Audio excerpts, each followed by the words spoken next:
Hello everyone, Om namah Shivaya and welcome back to the channel. I hope कि आप सभी ठीक होंगे और अपना भी ध्यान रख रहे होंगे। और अगर जैसे अभी मैं लास्ट टाइम की बात करूँ तो मेरे पास सीटेट से रिलेटेड बहुत सारे कमेंट्स आ रहे हैं कि दीदी सीटेट के बारे में बता दो, क्योंकि मेरे चैनल पर बहुत सारे बच्चे हैं जो सीटेट की भी प्रिपरेशन कर रहे हैं। और इससे पहले जो सीटेट का एग्ज़ाम हुआ था उस टाइम पर भी मैंने थोड़ी सी हेल्प की थी बच्चों की, उनको गाइड करने की कोशिश की थी सीटेट के एग्ज़ाम के रिगार्डिंग। तो मुझे अभी भी कमेंट आ रहे हैं, क्योंकि लास्ट टाइम पर कुछ बच्चों का नहीं हो पाया है, थोड़े बहुत बच्चे रह गए थे। तो उनके अभी भी कमेंट आ रहे हैं कि दीदी थोड़ी सी चीज़ें बता दो सीटेट के बारे में कि कैसे पढ़ना शुरू करें और कहाँ से पढ़ें, क्योंकि अभी काफ़ी टाइम भी आप सब पढ़ सकते हो, क्योंकि अभी जून या जुलाई में होगा शायद सीटेट का एग्ज़ाम। तो हमारे पास अच्छा खासा टाइम है अभी तैयारी करने। टॉपिक्स लिख लिए हैं कि क्या क्या चीज़ें आपको किस तरह से पढ़नी है, तो मैं आपको एक एक करके चीज़ें बता देती हूँ।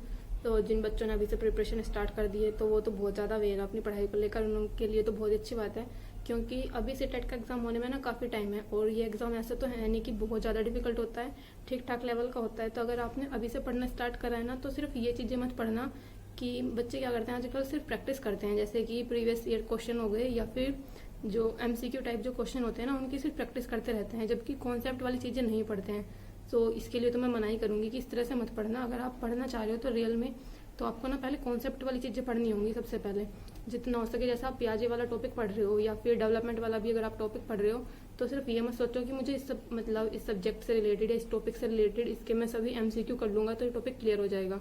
सबसे पहले आपको जरूरी है ना कि उस चीज़ को ना कॉन्सेप्ट से पढ़ो और उसके सभी जितने भी बेसिक चीज़ें होंगी ना वो सभी चीज़ें पढ़ लेना। उसके बाद अगर आप MCQ लगाओगे तो वो ईजिली हो जाएंगे, उसमें कोई दिक्कत नहीं होगी। सो स्टार्ट ना कॉन्सेप्ट वाली चीज़ों से करना है, अपनी कॉन्सेप्ट क्लियर करके अपनी बेसिक चीज़ों को स्ट्रॉन्ग करते हुए पढ़ाई करनी है। अगर आपको स्टार्टिंग में कोई चीज़ें डिफिकल्ट लग रही हैं तो धीरे धीरे आसान हो जाएंगी, क्योंकि जब आपने फॉर्म फिल किया तो आपने अपनी लैंग्वेज चूज़ कर ही ली होगी, उसी के अकॉर्डिंग आपको पढ़ाई करनी है।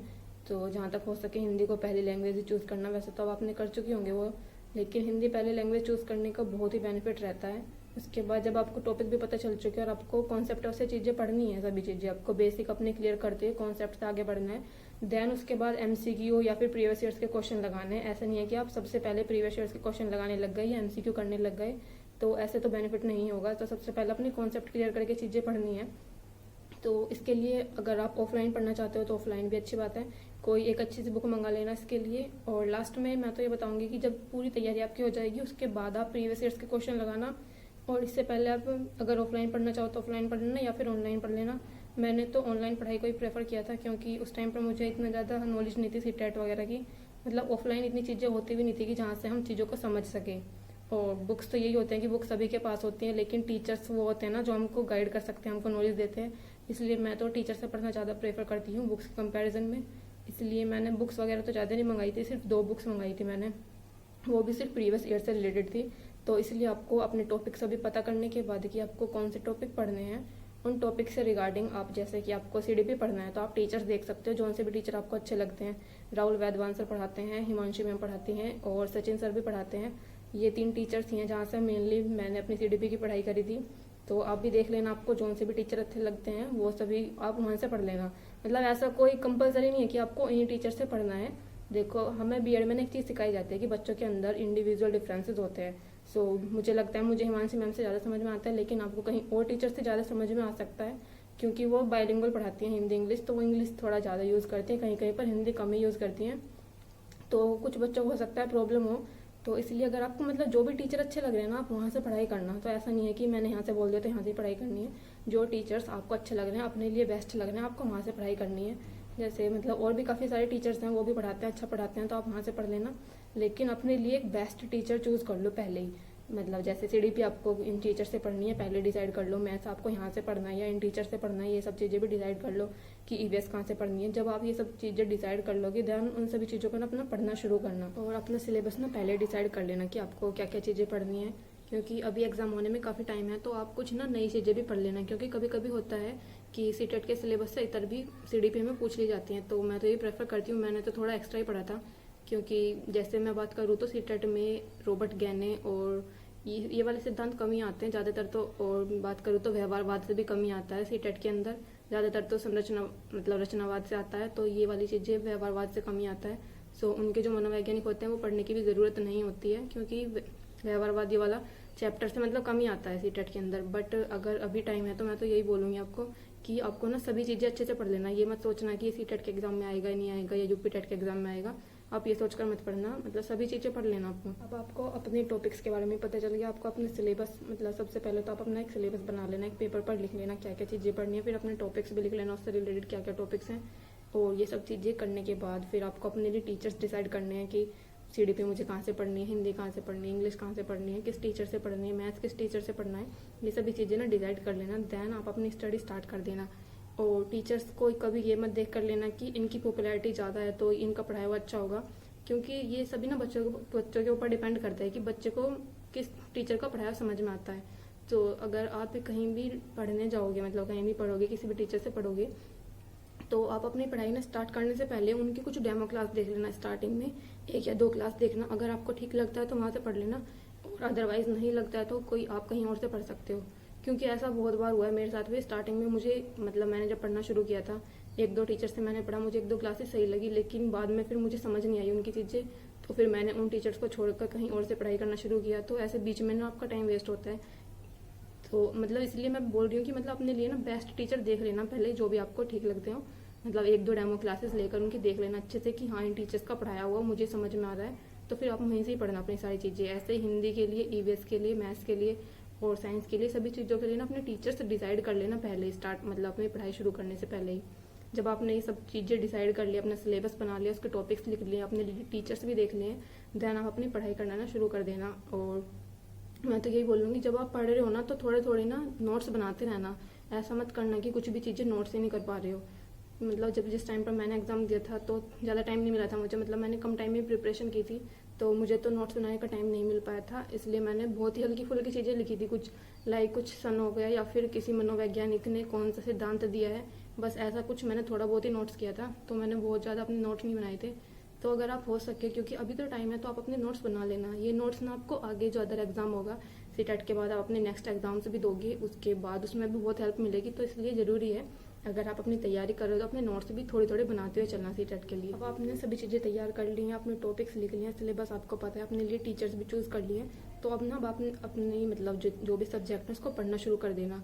और हर एक सब्जेक्ट को ना डिटेल में पढ़ना है, हर एक चैप्टर को, हर एक उसकी यूनिट को, मतलब हर एक चीज़ों को ना डिटेल में पढ़ना है और ध्यान से पढ़ना है। ऐसा नहीं कि सिर्फ आपने ऊपर ऊपर से चीज़ें पढ़ ली है। बच्चे आजकल कम पास CTET में इसलिए हो पा रहे हैं कि मतलब ज़्यादातर तो वो क्या करते हैं, MCQ से ही चीज़ें पढ़ते हैं। जैसे कि आप प्याजे वाला सिद्धांत पढ़ रहे हो, या आप मान लेते हैं कि आप प्याजे वाला चैप्टर पढ़ रहे हो, पूरा प्याजे के बारे में सब चीज़ें पढ़ रहे हो, तो वो क्या करते हैं, सिर्फ MCQ से पढ़ लेते हैं। तो वो MCQ वाले क्वेश्चन काम नहीं आएंगे, क्योंकि CTET ना मतलब हमेशा सिचुएशन बेस्ड क्वेश्चन होते हैं CTET के, और इसलिए बच्चे शायद कम पास हो पाते हैं। इसलिए अपनी कॉन्सेप्ट वाली चीज़ें ना पूरी अच्छे से क्लियर करके चलना। जो भी आप टॉपिक पढ़ रहे हो ना, उसको ये सोचकर मत पढ़ना कि CTET में तो सिर्फ ये 2 मतलब इस टाइप के क्वेश्चन आते हैं तो हर बार यही आएंगे, ऐसा सोचकर मत पढ़ना। अपनी मतलब आप तैयारी को अच्छे से करना। मेरे CDP में 30 इसलिए आए थे क्योंकि जो सब्जेक्ट टीचर मना करते थे पढ़ाई करने के लिए कि ये वाली चीज़ें CTET में नहीं आएंगी, ये वाला चैप्टर नहीं आएगा, वो चैप्टर भी मैं पढ़ाई करती थी, उस चैप्टर को भी पढ़ती थी मैं। सो सेकंड पेपर के लिए थोड़ी सी हमें तैयारी अच्छी करनी पड़ती है, क्योंकि सेकंड पेपर में ना टाइम कम रह सकता है, क्योंकि साइंस के क्वेश्चन और मैथ्स के क्वेश्चन थोड़े डीप लेवल के पूछे जाते हैं। स्पेशली साइंस के क्वेश्चन थोड़े डीप लेवल के पूछे जाते हैं, उनमें टाइम लग जाता है। इसलिए साइंस की तैयारी ना अपने अच्छे से कर लेना पेपर 2 के लिए। और उसके बाद जब आप सभी चीज़ें पढ़ लोगे, मतलब जैसे कि आपने जितने भी CDP के चैप्टर्स थे या जितने भी टॉपिक्स थे, मतलब जो भी कुछ आपने CDP पूरा कंप्लीट पढ़ लिया है, हिंदी भी पढ़ ली है, इंग्लिश भी पढ़ ली है, मैथ्स और EVS भी कर लिए है। सो ये सभी चीज़ें पढ़ने के बाद ना देन आप MCQ से प्रैक्टिस करना। और MCQ करने के बाद आप प्रीवियस ईयर्स जरूर करना। आप एक बार को चाहे तो MCQ मत करना, लेकिन प्रीवियस ईयर्स के क्वेश्चन जरूर करना। यहाँ से ना बहुत हेल्प होती है, बहुत ज़्यादा, क्योंकि CTET में क्वेश्चन रिपीट होते हैं। आप देख सकते हो कि जब आप प्रीवियस ईयर के क्वेश्चन पेपर सोल्व करोगे ना, आपको वहीं से पता चल जाएगा कि CTET में कितने क्वेश्चन रिपीट होते हैं। अभी ऑफलाइन एग्जाम हो रहा है, अभी तो मुझे नहीं पता कि क्वेश्चन रिपीट हो रहे हैं नहीं हो रहे हैं, लेकिन जब ऑनलाइन एग्जाम था तो काफ़ी क्वेश्चन रिपीट होते हैं, हर सब्जेक्ट में रिपीट होते हैं, और ऐसा नहीं है कि सिर्फ CDP में रिपीट होते हैं। और स्पेशली EVS की बात करूँ तो सबसे ज़्यादा क्वेश्चन तो वहीं पर रिपीट होते थे। तो मतलब आप ना प्रीवियस ईयर की एक बुक मंगा देना, उसमें 2011 से लेकर 2020-22 तक जितने भी होंगे सभी प्रीवियस ईयर्स के पेपर्स मिल जाएंगे। मैंने भी यही मंगाई थी, तो उसमें मेरे पास काफ़ी सारे पेपर्स थे, इसलिए मेरी प्रैक्टिस वहीं से अच्छी हुई थी।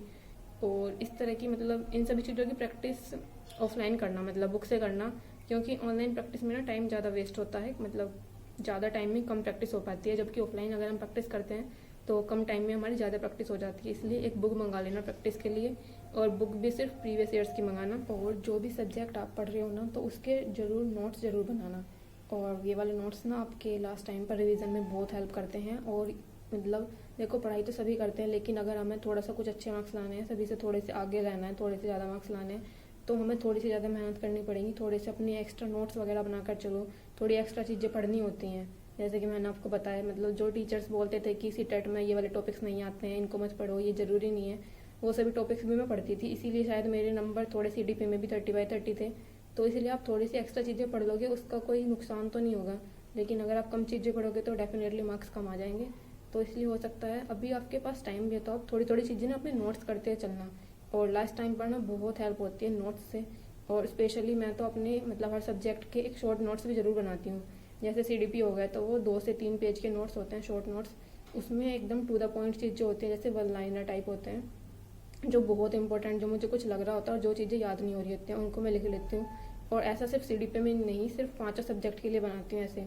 तो इस तरह के आप शॉर्ट नोट्स भी बना सकते हो। इसके बाद जब आपने सभी कॉन्सेप्ट से चीज़ें पढ़ ली, जैसे आपने CDP भी पढ़ लिया, इंग्लिश भी पढ़ लिया, हिंदी भी पढ़ लिया, मैथ्स भी हो गया आपका, और EVS वाला पोर्शन भी कंप्लीट हो गया। जब आपकी सभी चीज़ें कंप्लीट हो, आपने नोट्स भी बना लिए हो, देन आप PYQ से प्रैक्टिस करना। और प्रैक्टिस ना बहुत अच्छे से करनी है। जो भी आप बुक मंगाओगे उसको, प्रैक्टिस को आप कम से कम 1 से 2 बार सोल्व जरूर कर लेना, क्योंकि कई बार ऐसा होता है कि काफ़ी क्वेश्चन रिपीट होते हैं, तो बहुत हेल्प मिलेगी। और अगर आप उन जो प्रीवियस ईयर्स के क्वेश्चन पेपर होते हैं ना, उस प्रैक्टिस सेट को ना आप एक मॉक की तरह लेना, टाइमर सेट करके अपने क्वेश्चन पेपर सोल्व करने की कोशिश करना। तो इससे टाइम मैनेजमेंट में भी हेल्प मिलेगी। और उसके बाद जब आप अपनी उन चीज़ों से प्रैक्टिस कर रहे होंगे, PYQ से आप प्रैक्टिस कर रहे हो, और जहाँ जहाँ पर आपकी गलतियाँ हो रही है, जिस क्वेश्चन में आपकी गलतियाँ हो रही है ना, उस क्वेश्चन को या तो आप सर्कल कर दो या उनको अलग से लिख लो कि ये वाले टॉपिक मेरे थोड़े वीक हैं, इन टॉपिक्स को मुझे दोबारा पढ़ने की ज़रूरत है। ये चीज़ें मॉक टेस्ट से पता चलती है हमें, ये सारी चीज़ें कि मैथ्स अगर हम सोल्व कर रहे हैं तो हमसे कुछ क्वेश्चन नहीं हो पा रहे, तो हमें पता चलेगा कि हम मैथ्स के कौन से वाले पार्ट में वीक है, किस वाले पोर्शन को मैथ्स के हमें दोबारा पढ़ने की ज़रूरत है, या फिर CDP का कौन सा पार्ट नहीं हो पा रहा है, किसको दोबारा पढ़ने की ज़रूरत है। और CDP में अगर मैं परिभाषाओं की बात करूँ तो परिभाषाएं नहीं आती है, सीटेट में तो नहीं आती है, और हो सके तो एक आ सकती है वैसे तो। बट मेरे टाइम मतलब जितनी बार मैंने 2 बार एग्जाम दिया मेरे टाइम में, तो एक बार भी कोई भी परिभाषा नहीं आई है। तो मुझे तो नहीं लगता कि परिभाषाओं को ज़्यादा पढ़ने की ज़रूरत है, क्योंकि 1 नंबर के लिए आप कहाँ तक परिभाषाएं पढ़ोगे, इतनी सारी होती हैं और कुछ नहीं पता चलता कि कौन सी आ सकती है। सो वो सब पढ़ने से तो बेहतर है कि आप कुछ अदर चीज़ों में स्कोर करने की कोशिश करो, लाइक आप कोई अदर चैप्टर पढ़ लो, या फिर और अच्छे से सभी चीज़ों को पढ़ लो कि वहाँ पर वो आपका 1 नंबर कवर हो जाएगा। पेपर फर्स्ट के लिए EVS वाला पोर्शन और CDP वाला पोर्शन काफ़ी अच्छे से पढ़ लेना, और पेपर सेकंड के लिए मैथ्स और साइंस वाला पोर्शन अच्छे से पढ़ लेना, क्योंकि ये दोनों ऐसे होते हैं, मतलब फर्स्ट पेपर में CDP और EVS थोड़े ऐसे होते हैं जिनके क्वेश्चन थोड़े अलग टाइप के आ सकते हैं, क्योंकि आजकल बिल्कुल एकदम पहले वाली नहीं आ रही है। EVS की मैं बात करूँ तो काफ़ी सारी चीज़ें ना चेंज होकर आ रही हैं। तो सबसे पहली बात तो ये है कि NCERT को ही प्रेफर करना है आपको, जो भी चीज़ आप पढ़ रहे हो NCERT से क्वेश्चन लगते हैं, स्पेशली EVS में तो सबसे ज़्यादा वहीं से लगते हैं। और दूसरी की बात करूँ सीटेट पेपर 2 के लिए आपको साइंस और मैथ्स थोड़ा अच्छे से पढ़ना होगा। दिखा देती हूँ कि मैंने अपनी ऑफलाइन सीटेट के एग्ज़ाम की तैयारी किन किन चीज़ों से की थी, किन किन बुक्स से की थी, कौन कौन से नोट्स से थे, और ऑनलाइन तो की थी, जो भी तैयारी की थी मैंने आपको बता दूंगी कि मैंने कहाँ से तैयारी की थी। पहले मैं आपको ऑफलाइन बता देती हूँ। सो ऑफलाइन मैंने कुछ नोट्स निकलवाए हुए थे और कुछ बुक्स मंगाई हुई थी। अभी बस मेरे पास जो ऑफलाइन चीज़ें थी वो ये थी। ऑफलाइन मटेरियल सीटेट के लिए दोनों एग्ज़ाम के लिए, फर्स्ट पेपर के लिए भी सेकंड के लिए भी ये सारी चीज़ें थी, सिर्फ इतना था। और इसके लिए मैं बता देती हूँ आपको कि मैंने कोई भी सीटेट का कोई बैच नहीं लिया था, मैंने कहीं से भी जितनी भी पढ़ाई की है मैंने या तो मैंने यूट्यूब से की थी या फिर मैंने अपनी खुद से ही बुक से की थी, कोई मैंने बैच नहीं लिया था। ये वाला नोट्स निकलवाया हुआ था मैंने। देखो आप कितने पतले से नोट्स हैं, लेकिन बहुत ज़्यादा बेनिफिट है इनका।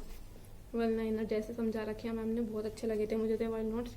और अगर मतलब कुछ लोग जैसे जॉब करते हैं और तैयारी कर रहे होते हैं, तो लास्ट टाइम पर अगर उनको रिवीजन के लिए चाहिए तो ये वाली नोट्स काफ़ी अच्छे थे मैम के। सो आप भी तैयारी कर लेना इस तरह से। ये पेडागोजी के लिए था मैम की।